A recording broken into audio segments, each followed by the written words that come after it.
Hola, ¿qué tal? Les saluda Isabel Cuervo y hoy vengo a contarles lo siguiente.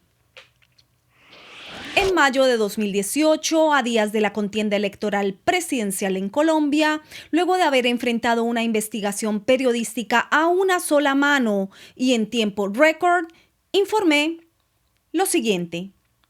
George Soros tiene el ojo puesto sobre América Latina, pero Judicial Watch, grupo de investigación legal de los Estados Unidos, también tiene el ojo puesto sobre Soros y lo que estiman su influencia letal para minar democracias. Lo describen como un millonario inversor y especulador de la bolsa de valores que se vale del capitalismo y Wall Street para después financiar movimientos antisistema que engrosan sus bolsillos. El cuarto poder también hace parte de su agenda, dinero contante y sonante para medios de comunicación y ONGs en los 5 continentes. Latinoamérica no escapa a su embrujo.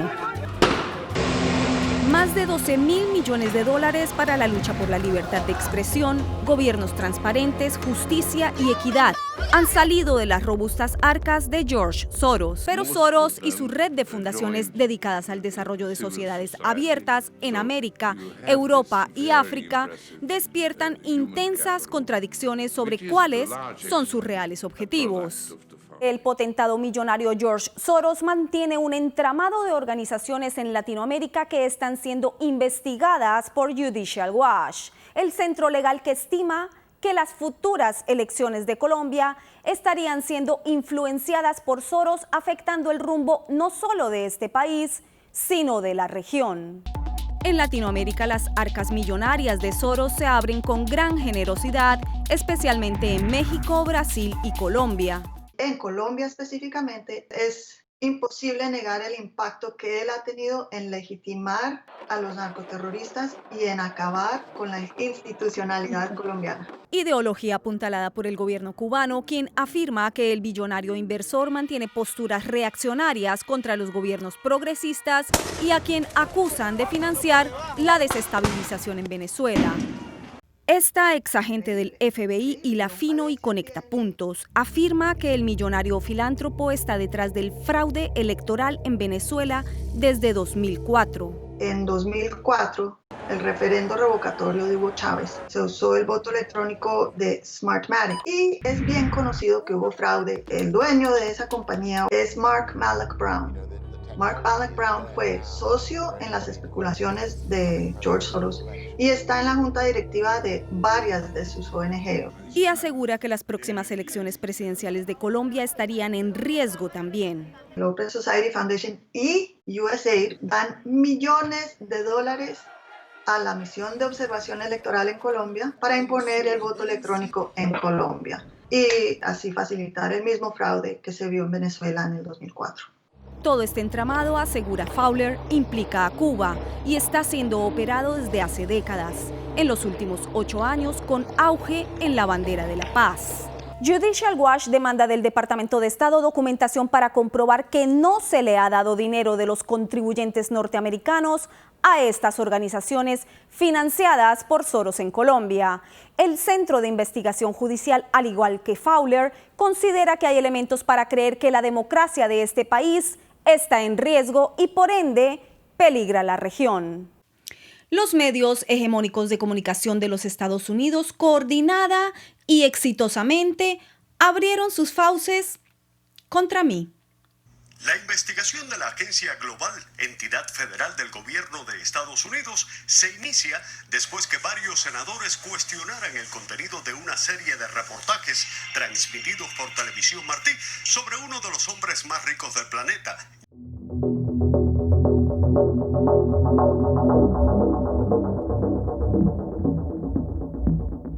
Ayudados por traidores federales. Que por cierto no tenían nada que ver con Cuba, era Soros y una gente en Colombia, la misión no tenía nada que ver con ahí.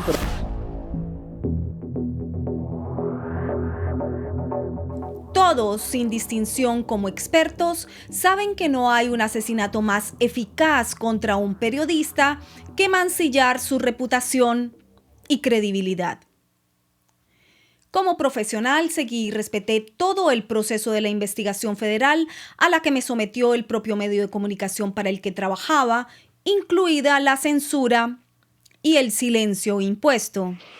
Como ser humano, caí estupefacta, no solo por el atropello fraguado contra mí, sino porque evidencié algo mucho más grande: la inminente muerte del periodismo.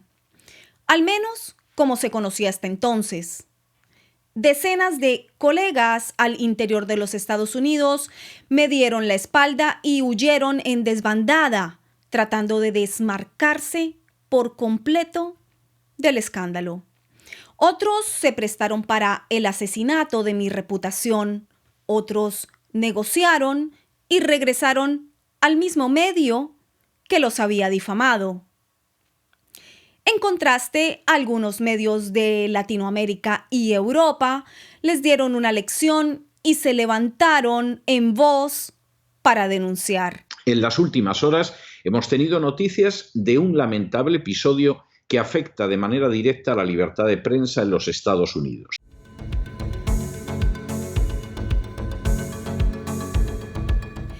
Varios de ellos sufrieron después ataques en sus plataformas. Curioso, ¿verdad? Como periodista investigativa sabía que iba a encontrar muchas evidencias luego de recuperar algo de fuerza y levantar el ánimo. Esos pequeños medios independientes me devolvieron la fe y me obligaron a regresar al ruedo.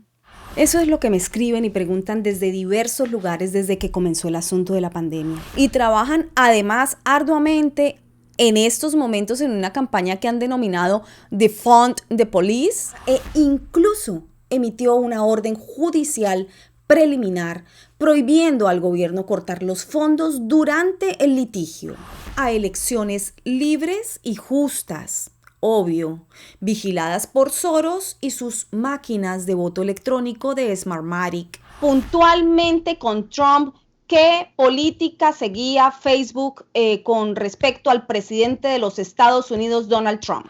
Hoy, el equipo de defensa del presidente de los Estados Unidos, Donald Trump, y un congresista federal de esta nación me solicitan detalles de lo que yo llevo investigando y denunciando desde hace años. Por supuesto que seguiré proporcionándoles información, a pesar de que aún ninguno ha levantado la voz en defensa de mi caso. Evidencia de lo que vendría: una censura masificada, extendida, venta de posverdades, falacias y, por ende, golpe a la democracia y las instituciones. El propio presidente de esta gran nación, el hombre más poderoso del mundo, es presa de una orquestación, de una ruptura al proceso democrático ya advertido. La gran maquinaria mediática trabaja sin descanso en su deslegitimización. Las redes borran sus mensajes al pueblo o los etiqueta de falsos. Las instituciones de gobierno cambian de parecer de la noche a la mañana. Sin duda, es un cisma.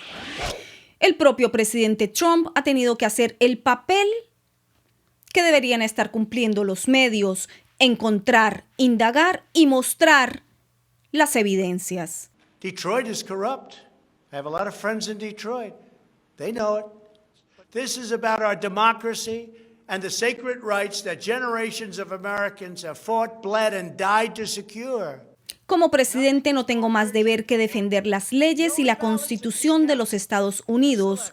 Por eso estoy decidido a proteger nuestro sistema electoral, que ahora se encuentra bajo asalto y asedio coordinados, dijo el presidente. No se trata solo de respetar los votos de 74 millones de estadounidenses, se trata de garantizar que los estadounidenses puedan tener fe en esta elección y en todas las elecciones futuras.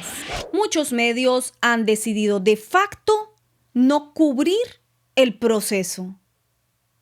Hace años advertí que, como periodistas, debíamos oponernos a la negación de cobertura de algunos medios a las ruedas de prensa del presidente Trump.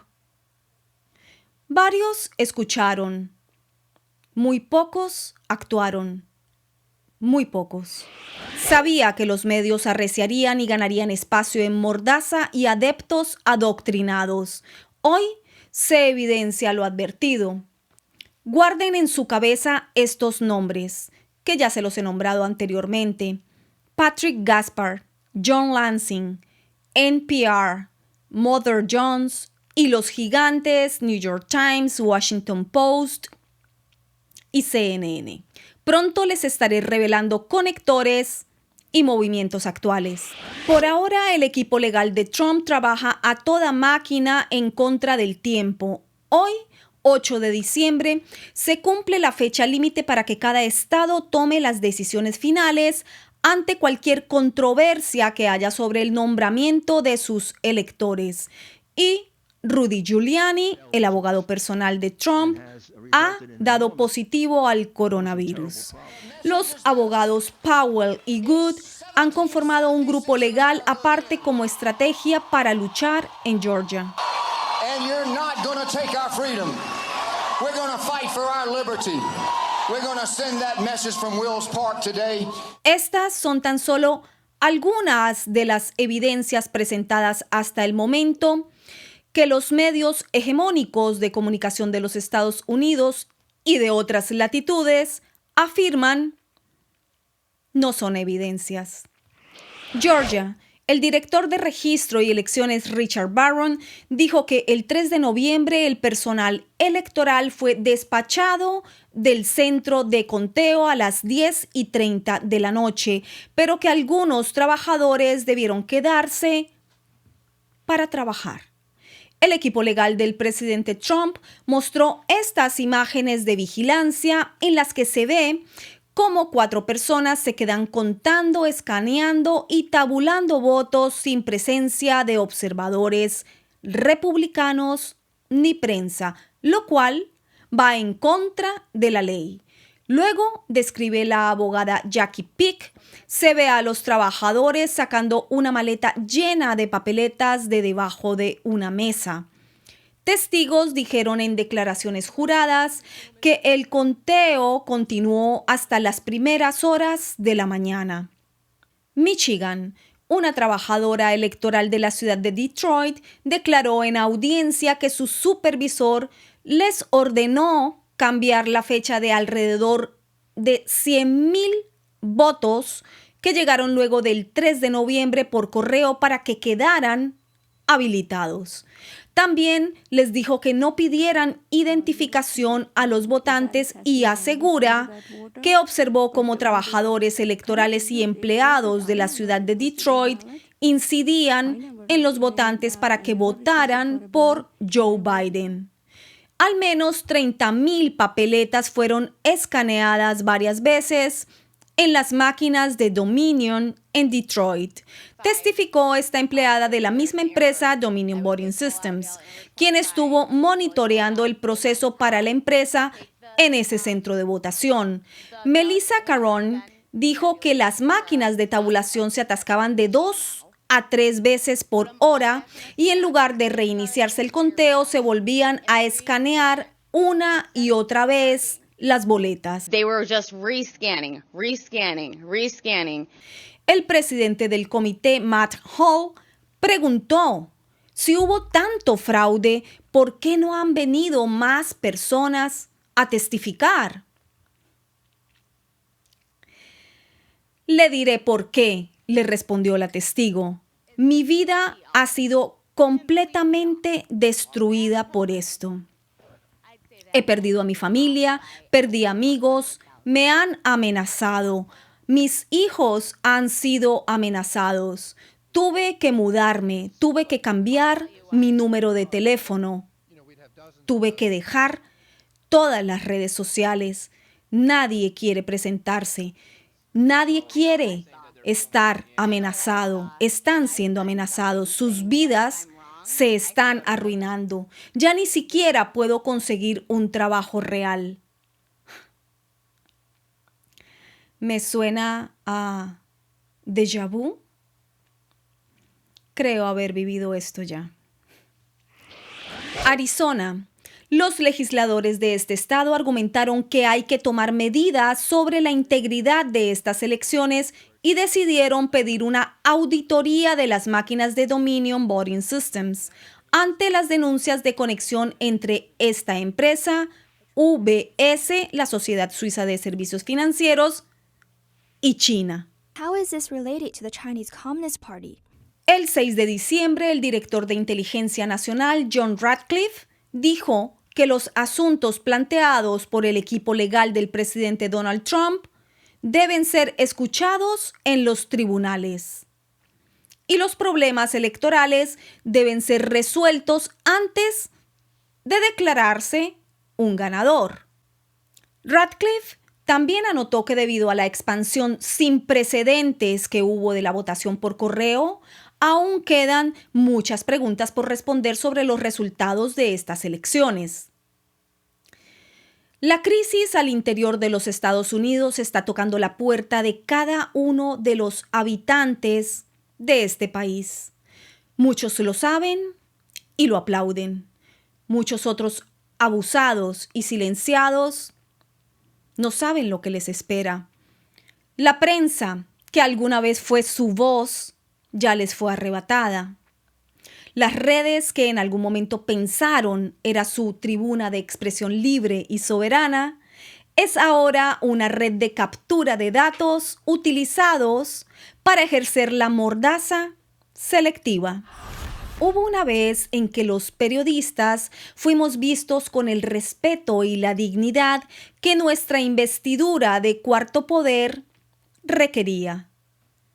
Mi lucha actual consiste en demostrarle al pueblo abandonado y silenciado que no se han quedado sin voz, que el periodismo es una vocación de infinito compromiso con la verdad, más allá de lineamientos políticos o ideológicos, más allá de temores a gobiernos o sistemas, y en donde el arrodillarse ante los grandes poderes no es una opción. Por ahora, ahí te lo dejo, porque Isabel Cuervo te dice lo que los medios, las redes y los chequeadores callan.